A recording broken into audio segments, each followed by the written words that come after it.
Hello everyone, स्वागत है आपका अपने यूट्यूब चैनल आरजे क्लासेस के अंदर।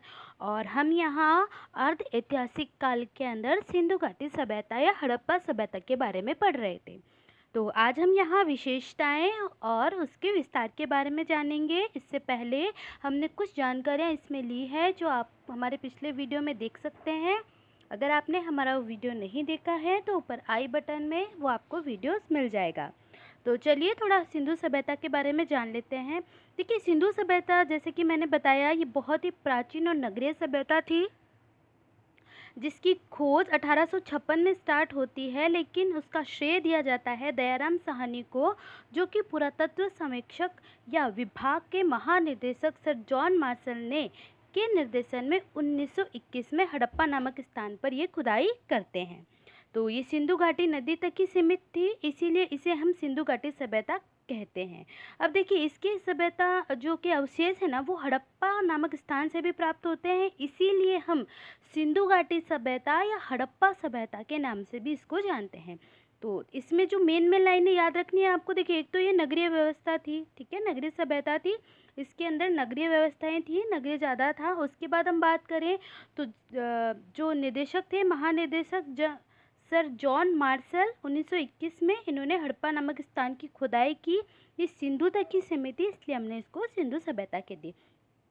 अब देखिए, इसके जो काल निर्धारण की बात करें तो अलग अलग जो वैज्ञानिक थे उन्होंने अलग अलग उन्होंने अलग अलग विद्वानों ने इसके मत दिए हैं। जैसे जॉन मार्शल ने इसको 3250 से 2750 ईसा पूर्व का है, बनी अनिश्चित मेके ने 2800 से 2500 ईसा पूर्व का है, यानी लगभग 3250 से 2750 के लगभग, यानी 250 से 1750 तक के लगभग ये सभी विद्वान मानते हैं। लेकिन सर्वाधिक जो मान्य है वो आपको ध्यान रखना है 2500 से लेकर 1750 ईसा पूर्व, ठीक है। ये C14 मेथड ने दिया है, याद रखिएगा, पूछा जा सकता है सबसे मान्य क्या है। और अगर महानिदेशक के बारे में पूछा जाए तो जॉन मार्शल के अनुसार। तो चलिए अब इसके बारे में थोड़ा सा विस्तार जान लेते हैं। देखिए, ये विश्व की सबसे बड़ी सभ्यता थी। हमने इसे पिछले वीडियो में मैंने आपको बताया था कि कहाँ मिस्र की सभ्यता, चीन की सभ्यता, ईरान की मेसोपोटामिया सभ्यता और सिंधु सभ्यता। तो इसमें सबसे बड़ी जो सभ्यता थी वो हमारी सिंधु सभ्यता थी। अब इसकी एरिया की बात करें तो लगभग 13 लाख किलोमीटर तक ये फैली हुई थी। और देखिए, मैंने आपको बताया ही था कि भारत, पाकिस्तान और अफ़गानिस्तान तक ये सिंधु सभ्यता फैली हुई थी। हमने जब मैप से इसको समझा था पिछली बार, तो मैंने आपको बताया था कि इस तरफ सिंधु सभ्यता के बारे में पता चला था हमें हड़प्पा, है ना, और राजस्थान की तरफ हम बात करें तो लोथल। तो इस प्रकार से ये पाकिस्तान की तरफ, भारत की तरफ और इधर अफगानिस्तान की तरफ, तो ये तीन में फैली हुई थी। तो आप ये ध्यान रखिएगा।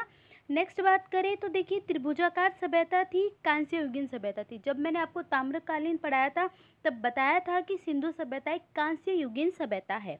अब देखिए, भारत में अगर इसका विस्तार देख लें, ये संपूर्ण में इसका विस्तार कहाँ कहाँ से था, तो देखिए उत्तर की तरफ बात करें तो मांडा, जो कि कश्मीर चिन्नाब नदी के किनारे है।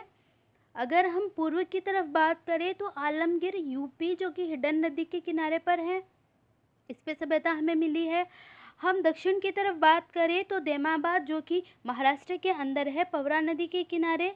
और अगर हम पश्चिम की तरफ बात करें तो दासी नदी या सुतलोट डोर, जो कि बलूचिस्तान पाकिस्तान के अंदर है। तो आप ये चारों विस्तार ध्यान रखिएगा, उत्तर, पश्चिम, पूर्व, ठीक है, दक्षिण। तो इन सभी का विस्तार आपको पता होना चाहिए, पूछा जा सकता है। चलिए अब इसकी कुछ निम्न विशेषताएं हम जान लेते हैं कि सिंधु सभ्यता थी क्या। तो आपको जैसे पता ही है, सिंधु सभ्यता सिंधु घाटी के अंदर पनपी है, इसे हड़प्पा सभ्यता के नाम से भी जाना जाता है। सिंधु सभ्यता एक कांस्य युगीन सभ्यता थी। हड़प्पा को वैदिक काल में, ये मोस्ट इम्पोर्टेंट है, आपसे पूछा जा सकता है। वैसे हम हड़प्पा जब पढ़ेंगे स्थल तो उसके बारे में बहुत अच्छे से क्लियर करेंगे, लेकिन फिर भी देखिए, इसे हरियापिया इस नाम से जाना जाता है। अब सिंधु सभ्यता का बात करें तो नाम भी वही देगा जिसको इसका निदेशक बनाया गया था, तो जॉन मार्शल। तो नामकरण के हिसाब से देखिए, आप कंफ्यूज ना हो जाए कि सिंधु सभ्यता का नामकरण किसने किया, तो किसने किया, जॉन मार्शल के अंदर।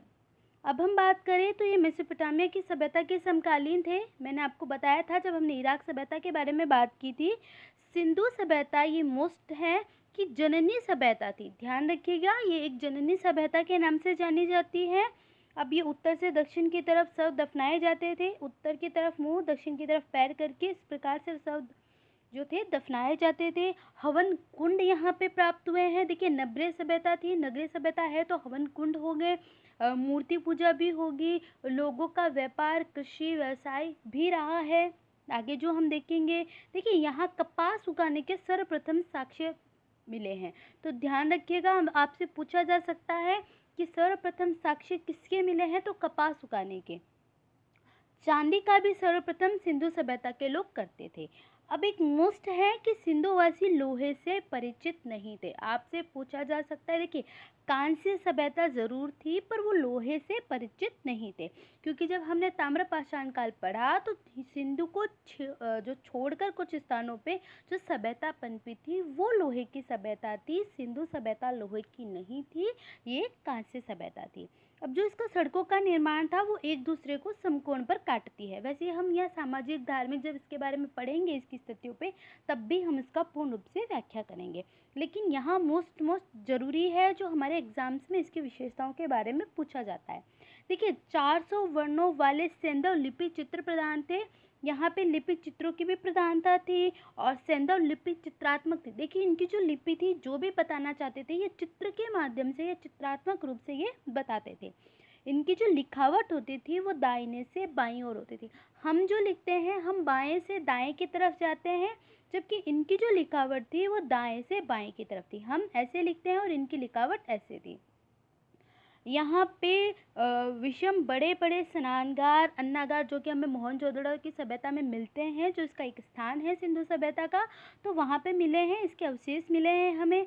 आगे हम बात करें तो देखिए हाथी और घोड़े के साक्ष्य या प्रमाणिक हमें यहाँ से मिलते हैं। साथ ही सिंधु सभ्यता के लोग पशुओं की पूजा करते थे और इनकी जो प्रमुख पशु था वो था कुबड़ वाला सांड। याद रखिएगा, पशुओं की भी पूजा करते थे। नगरीय सभ्यता थी, बड़े बड़े अन्नागार मिले हैं, स्नान घर मिले हैं। हाथी घोड़ा से ये प्रमाणित थे, लोहे से ये परिचित नहीं थे। ये एक प्रकार की कांस्य सभ्यता थी और मेसोपोटामिया के समकालीन थी। अब हम बात करें तो देखिए ऊपर मैंने जननी सभ्यता आपको बता ही दिया था। तो सिंधु घाटी के लोग मातृ देवी की उपासना करते थे, और अगर आप उपासना कर रहे हो तो हवन कुंड भी होंगे, तो आप बस इसको जोड़ते चलिए। नेक्स्ट बात करें तो चावल की कृषि के साक्ष्य जो कि हमें लोथल गुजरात से मिलते हैं। नेक्स्ट देखिए इनके जो प्रमुख उपज होती थी, देखिए कपास तो यहाँ पे मिले ही मिले हैं साक्ष्य। अगर हम बात करें प्रमुख उपज जो कि कृषि के रूप में थी वो थे जौ। याद रखिएगा, जौ तथा धान थी। नेक्स्ट देखिए हम बात करें तो योग का भी प्रचलन था। सिंधु सभ्यता के लोग बैलगाड़ियों का उपयोग करते थे। साथ ही यहाँ पे जो कि हथियार होते थे वो कुल्हाड़ी, गद्दा, कटार, भाला, धार वाली तलवार या धनुष बाण भी थे। तो आप ये ध्यान रखिएगा, वैसे ये मोस्टली नहीं पूछे जाते पर कभी कभी पूछ लिए भी जाते हैं, तो इसलिए हमें पूरी डिटेल्स उनकी पता होनी चाहिए। अब देखिए भोजन के रूप में ये क्या लेते थे, तो गेहूं, जौ, चना, फल, मछली और मांस था। याद रखिएगा, इसमें मांसाहारी भी थे, मछली का मांस था, और फल, दूध, जो कि पूरा पाषाण या जो मध्य पाषाण नवपाषाण में हम पढ़ते आए हैं उसमें हमें मिला है। नेक्स्ट हम बात करें तो वृक्ष की भी पूजा प्रचलित थी और पीपल को पवित्र पेड़ माना जाता था।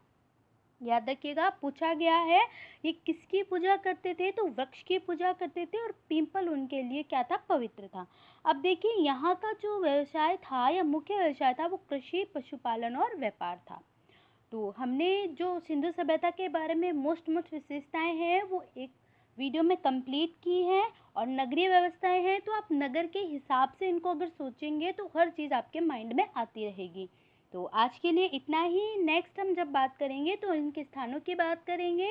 अगर आप हमारे चैनल पे नए हैं तो प्लीज़ चैनल को सब्सक्राइब कीजिएगा, लाइक कीजिएगा, शेयर कीजिएगा। Thank you.